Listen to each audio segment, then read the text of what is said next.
मेरे प्यारे दोस्तों, स्वागत है आप सभी का आपके गुरुजी के चैनल एसपी शाह चैनल पे। और आज मैं आप लोगों को पार्ट 37 यानी कि 37 बताने जा रहा हूँ। आप सभी जानते हैं कि मैं आप लोग को डॉक्टर केसी सिन्हा क्लास 10th का सॉल्यूशन करवा रहा हूँ, और जिसमें कि हम लोग चैप्टर 3.1 के क्वेश्चन नंबर आज 27 को सॉल्व करेंगे। और ये पार्ट 37 है। इससे पहले अगर आप लोग नहीं देखे हैं तो जरूर ही देख लीजिएगा सारे पार्टों को मेरे प्यारे दोस्तों, क्योंकि वो सारे पार्ट्स इतने इंपॉर्टेंट है। अगर आप लोग एक बार देख लेंगे तो आपको दो चर वाले रैखिक समीकरण में एक भी प्रश्नों में दिक्कत नहीं होगा। ये मैं लिख के देता हूँ मेरे प्यारे दोस्तों। आप लोग जरूर ही सारे वीडियो को देखिए और मजा लीजिए मेरे प्यारे दोस्तों। अभी ठंड का मौसम है तो आप लोग अपने स्वेटर, जितने जैकेट होते हैं और टोपी होते हैं, वो सारे लगा के पढ़िए। आप ये देख सकते हैं मैं भी अपना स्वेटर पहन रखा हूँ और जैकेट यानी कि सारे कपड़े पहन रखा हूँ, और टोपी भी लगा रखा हूँ, क्योंकि ये ठंड का मौसम है। और जितनी ही आप लोग सेफ्टी बरतेंगे उतना आपका अच्छा रहेगा, क्योंकि अगर आप लोग थोड़ा सा भी बीमार पड़ते हैं तो इस टाइम में अभी मेरे प्यारे दोस्तों बहुत ही ज़्यादा आप लोग को दिक्कत हो जाएगा। ठीक है, तो अपना सारा कपड़ा पहन के रखिए। तो क्वेश्चन नंबर 27 को एक तरफ चलते हैं। देखिए, सारे प्रश्नों को मेरे प्यारे दोस्तों मैं बारीकी से समझाता हूँ और आपके सबों के समक्ष रखता हूँ। आप लोग देखिए और देखिए, समझने का प्रयास कीजिए। आपको किसी से यानी कि कोई किसी भी प्रश्न में मेरे प्यारे दोस्तों उलझना नहीं है। आपको सारे प्रश्नों को बारीकी से पढ़ना है और उसे क्या कहा गया है, नहीं कहा गया, उस पे फोकस करते हुए सारे प्रश्नों को सॉल्व कर लेना है। देखिए, मैं आपको पढ़ने का स्टाइल सिखाता हूँ, उसके बाद बताऊंगा। देखिए, कहा गया है सबसे पहले 27 में निम्न समस्याओं में रैखिक समीकरण युग्म बनाइए। ठीक है, और ग्राफीय विधि से हल कीजिए। इसे हमें ग्राफीय विधि से हल करना है। अब कहा गया है 2 वर्ष पहले पिता की उम्र अपने पुत्र की उम्र की 5 गुनी थी। 2 वर्ष पहले पिता का जो उम्र था वो पुत्र के उम्र का क्या था, 5 गुनी था। कोई बात नहीं। 2 वर्ष बाद उसकी उम्र पुत्र की उम्र की 3 गुनी से 8 वर्ष अधिक होगी। मेरे प्यारे दोस्तों, मेरे प्यारे भाइयों, ये दो चर वाले रैखिक समीकरण पढ़ रहे हैं हम लोग, तो इसको हम लोग अच्छे तरीके से बनाएंगे और समझने का प्रयास करेंगे। देखिए, कहा गया है 2 वर्ष पहले पिता की उम्र, तो सबसे पहले मान लेंगे, माना कि पिता का उम्र, माना कि पिता का उम्र, यही है ना बाबू, उम्र ऐसे लिखा हुआ है। हाँ ठीक है, माना कि पिता का उम्र x वर्ष तथा पुत्र का उम्र y वर्ष। माना कि पिता का उम्र x वर्ष तथा पुत्र की उम्र y वर्ष है। मेरे प्यारे दोस्तों, मेरे प्यारे भाइयों, यहाँ तक अगर आप लोग समझ पा रहे हैं तो मुझे नहीं लगता है कि फिर आगे आपको कहीं से कोई दिक्कत होगा, क्योंकि थोड़े थोड़े कंसेप्ट आपको सीखना होगा। अब कहा गया है क्या, जो 2 वर्ष पहले यानी कि मेरे प्यारे दोस्तों, सबसे पहले इसमें से देखिए, पुत्र का उम्र 2 वर्ष यानी पिता का उम्र 2 वर्ष क्या होगा, x-2 हो जाएगा, और बेटे का उम्र भी क्या हो जाएगा, y-2 हो जाएगा। क्योंकि जब पिता 2 वर्ष पहले था तो पुत्र भी तो 2 वर्ष पहले का ही बात क्या हो गया होगा, क्योंकि अगर मैं अभी मान लीजिए उसका पिता 10 वर्ष का था, 2 वर्ष पहले 8 वर्ष का होगा, तो बेटा थोड़ी ना जो उतने वर्ष का ही रहेगा, बेटा भी 2 वर्ष पीछे जाएगा। यानी कि अगर बेटा 5 साल का होगा तो वो भी 3 साल का होगा। ठीक है, अगर बात करते हैं यहाँ पे, तो पुत्र का उम्र, पिता का उम्र 2 वर्ष पहले पुत्र की उम्र का मेरे प्यारे भाइयों 5 गुनी था। यानी कि पुत्र की उम्र का क्या था, 5 गुनी था। अब हमें इक्वेशन को क्या करना है, तो बराबर करना है। ये पुत्र की उम्र का समझने का प्रयास कीजिएगा। 2 वर्ष पहले पिता का उम्र यानी कि ये पुत्र की उम्र का 5 गुनी था, इसका ये 5 गुना है। कहने का मतलब ये 5 गुना है मेरे प्यारे दोस्तों, ये 5 गुना है। अब हमें समीकरण को बराबर करने के लिए हमें इसमें 5 से गुना करना होगा। इसको 5 से गुना नहीं कर सकते हम लोग। अगर गुना करेंगे 5 का तो गलत हो जाएगा, क्योंकि ये पहले से ही 5 गुना है, और बराबर करने के लिए हमें इसमें 5 से मल्टीप्लाई करना होगा। मेरे प्यारे दोस्तों, थोड़ा सा यहाँ पे कंसेप्ट है, अगर एक बार आप लोग पकड़ लेंगे तो फिर आपको कभी भी अपने लाइफ में, जिंदगियों में ऐसे प्रश्नों से डरना नहीं होगा। आप लोग सारे प्रश्नों को आसानी से बना पाएंगे। मैं फिर से एक बार समझाता हूँ। कहा गया प्रश्नों में, पिता 2 वर्ष पहले पिता का उम्र और पुत्र का मैंने लिख दिया, अपने पुत्र की उम्र का 5 गुनी था, तो ये तो पहले से ही ऑलरेडी 5 गुना हुआ, 5 गुना है। तो हमें बराबर करने के लिए इसमें 5 से गुना करना होगा, या मेरे प्यारे दोस्तों इसमें 5 से भाग करना होगा, डिवाइड करना होगा। बात एक ही है। ठीक है, अब चलिए इसको सॉल्व कर लेते हैं। तो x-2 इक्वल टू 5y और -10, इस 5y किधर लेके आएंगे, तो x-5y इक्वल टू क्या हो जाएगा, -10, और ये माइनस में 2 इधर पे प्लस में 2 हो जाएगा। x-5y इक्वल टू क्या हो जाएगा, -8 हो जाएगा। इसे फर्स्ट इक्वेशन मान लेंगे।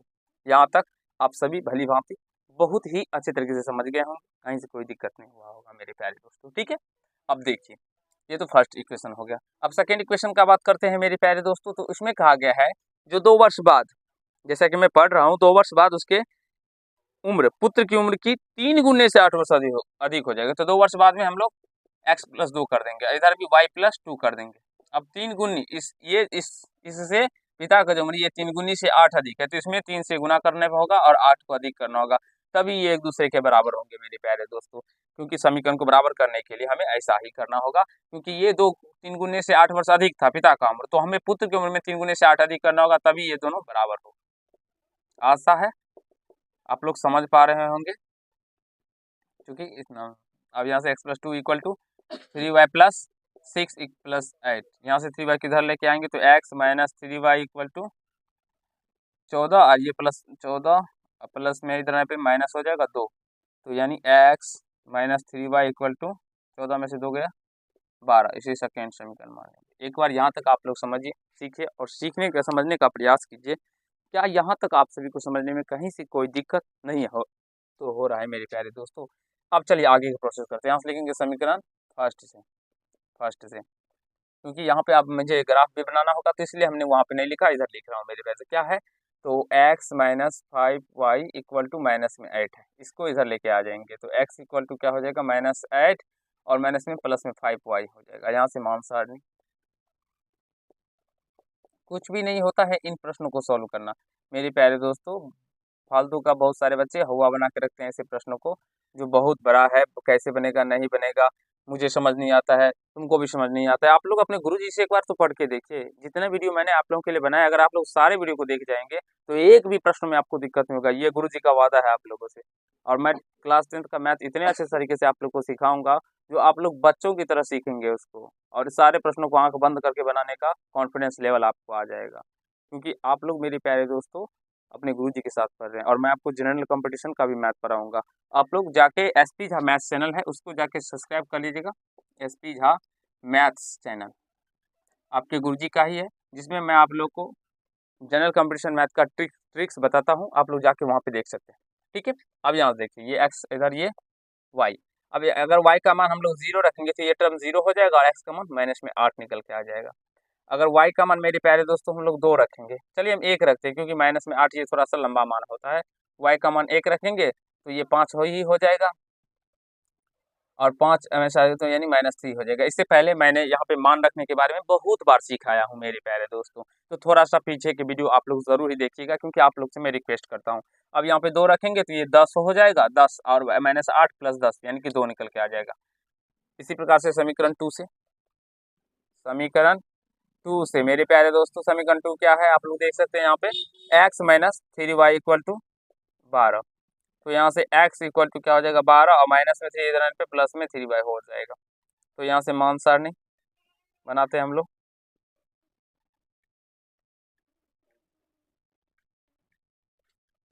ये x और ये y। अब अगर मान लीजिए हम लोग मेरे प्यारे भाइयों x और y है 12, यहाँ से माइनस में 3y इधर आने पे प्लस में 3y। अगर मान लीजिए माइनस में 3 ले ले y का मान, तो ये माइनस में 9 हो जाएगा, घट के ये 3 हो जाएगा। ठीक है, अब उसी प्रकार से x और y का मान हम लोग को कुछ लेना होगा। फिर मान लीजिए माइनस में 4 ले लेते हैं, तो y का मान 0 हो जाएगा, x का मान 0 हो जाएगा। -4 लेने पे ये -12 और ये +12 0 हो जाएगा। एक बार यहाँ तक आप लोग सारे प्रश्नों को समझिए, रिकॉल कीजिए अपने माइंड में।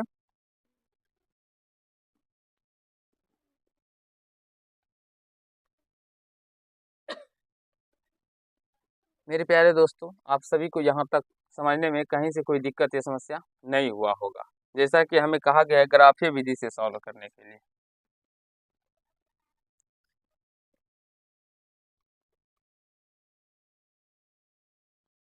ठीक है, आप लोग चाहे तो इसका मान कुछ ऐसा भी रख सकते हैं, जैसा कि हम बात कर लें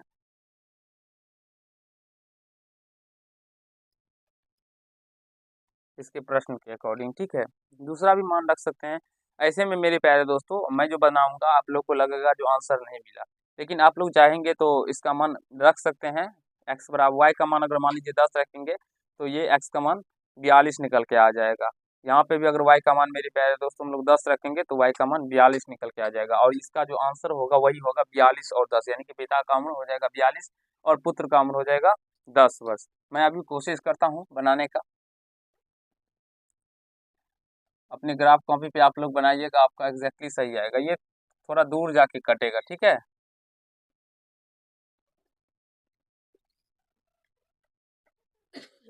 मेरे प्यारे दोस्तों, मेरे प्यारे भाई,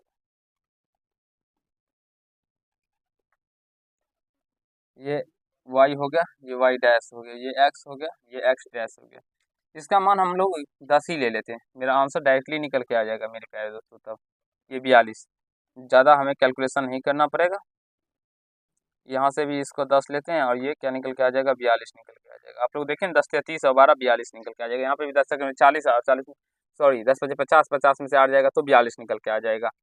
हमें कुछ ना कुछ तो सोचना होगा, उसी के अकॉर्डिंग मेरे प्यारे भाइयों हमें करना होता है, ठीक है। 25, और यहाँ से इसका मान दूसरा भी रख सकते हैं आप लोग चाहे तो।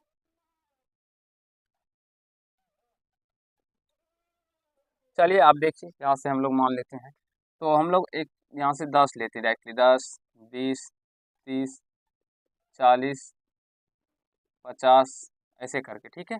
यहाँ से भी 10, 20, 30, 40, 50, इधर भी -10, -20, -30, -40, और इधर -50, इधर भी -10, -20, -30, -40, -50। मेरे प्यारे दोस्तों, मैं लाइव वीडियो इसलिए नहीं बताता हूँ क्योंकि यहाँ पे नेट का उतना अच्छा सुविधा नहीं है मेरे गांव में, ठीक है। और जहाँ पे फिलहाल मैं रहता हूँ वहाँ पे उतना अच्छा नेटवर्क भी किसी का भी सिम का नेटवर्क नहीं रहता, ना तो एयरटेल का रहता है, ना बीएसएनएल का, ना ही जियो का। इसलिए हम लोग लाइव नहीं आ पाते हैं। मुझे भी मेरे प्यारे दोस्तों बहुत ही ज़्यादा आप लोगों से मन करता है बातें करने का लाइव आके, ठीक है। यहाँ से देखिए और समझने का प्रयास कीजिएगा। एक्स का मान -3, वाई का मान 1, एक्स का मान -3 इसी में आएगा, वाई का मान इधर आएगा, इधर आ जाएगा, ठीक है। एक्स का मान -3 इसी में कहीं ना कहीं होगा इधर, तो यहाँ पे दे देते हैं, ठीक है। -3 1, एक्स का मान 42, वाई में 10, अब एक्स में 42 प्लस में तो यहाँ पे आएगा, वाई में 10 आएगा, तो मेरे प्यारे दोस्तों 10 इधर आ जाएगा, ठीक है। ये 42 और 10 है, तो ये ऐसे करके रेखा इसका चला जाएगा। ये किसका था अगर आप, तो x -5 y इक्वल टू -8 का, ठीक है। और यहाँ से बात करें तो x का मान 3, y का मान -3, x का मान 3 प्लस में y का मान -3 तो इधर आ जाएगा। ये 3 और -3 है, इधर भी लिख लीजिएगा वो पॉइंट। और x में 42, y में 10, तो ये यहाँ पे आ जाएगा। तो इसको ऐसे करके ये ऐसे करके करता हुआ चला जाएगा, यहाँ पे टच करेगा मेरे प्यारे दोस्तों, ठीक है। आप लोग ऐसे करके बना लीजिएगा घर पे। x -3 y इक्वल टू 12, ऐसे करके आप लोग ग्राफ कॉपी पे बनाइएगा, आपका एग्जैक्टली राइट आएगा और एक निश्चित पॉइंट पे कटेगा, ठीक है। आशा है आप सभी समझ गए होंगे, आपको यहाँ तक समझने में कहीं से कोई दिक्कत नहीं हुआ होगा। तो ये 42 10 पे कट रहा है तो लिखना होगा यहाँ से, अतः पिता का उम्र 42 वर्ष और पुत्र का उम्र 10 वर्ष। आई होप मेरे प्यारे दोस्तों आप सभी को समझ में आया होगा। और ऐसे भी बना सकते हैं हम लोग, आपको दूसरा मान जो मान रखे थे वैसे भी रखेंगे तो भी मेरा आंसर 42 10 पे ही कटेगा। लेकिन यहाँ पे आपको पता नहीं चलेगा मेरे प्यारे दोस्तों, क्योंकि मैं तो ना तो ग्राफ कॉपी पे बना रहा हूँ और ना ही किसी स्केल का यूज कर रहा हूँ, मेरा थोड़ा लाइन भी टेढ़ा मेरा हो रहा है, तो इसीलिए यहाँ पे पता नहीं चलता, इसलिए मैंने ऐसा ले लिया, ठीक है। तो आप लोग वैसे भी रख के भी बनाइएगा ग्राफ कॉपी पे, तो आपका एग्जैक्टली आंसर निकल के आ जाएगा। आई होप आप सभी को ये सारे कंसेप्ट समझ में आया होंगे, आपको कहीं से कोई दिक्कत या समस्या नहीं हुआ होगा। तो चलिए आज के पार्ट में इतना ही करते हैं। अगर आप लोग को ये पार्ट अच्छा लगा हो वीडियो को लाइक कर दीजिएगा, कैसा लगा ये कमेंट कीजिएगा, और यदि चैनल पर नए होंगे चैनल को सब्सक्राइब करके बेल आइकन को प्रेस कर लीजिएगा, जिससे मेरे हर एक वीडियो का नोटिफिकेशन आप तक पहुँच पाए। धन्यवाद।